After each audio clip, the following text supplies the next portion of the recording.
The trading landscape in 2024 is shaping up to be quite good, actually.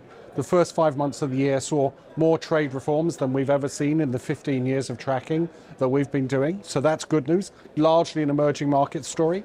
In terms of trade distortions and protectionism, there is a lot more of that, but it's down from the peaks of last year. So a classic trade story is not doing too badly.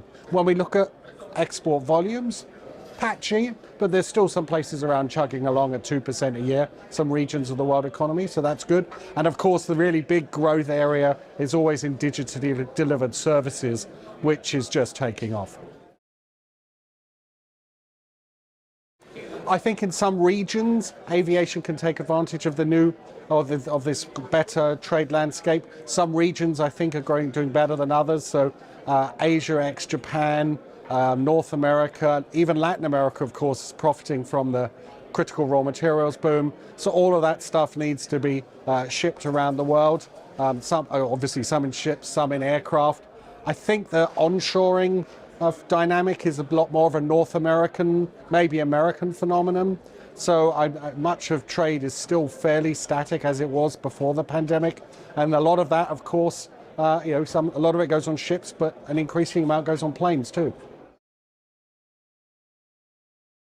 I would be pessimistic about the architecture, things like the World Trade Organization providing much impetus.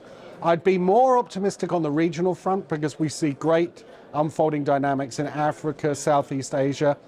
So I think these are the bright spots to look for. And there are still governments who are competing like hell for foreign direct investment and for factories to move to their countries. And this requires parts and components trade to be moved around the world. And when that needs to be done in a hurry, there's only air cargo is the only way to do it. So be optimistic.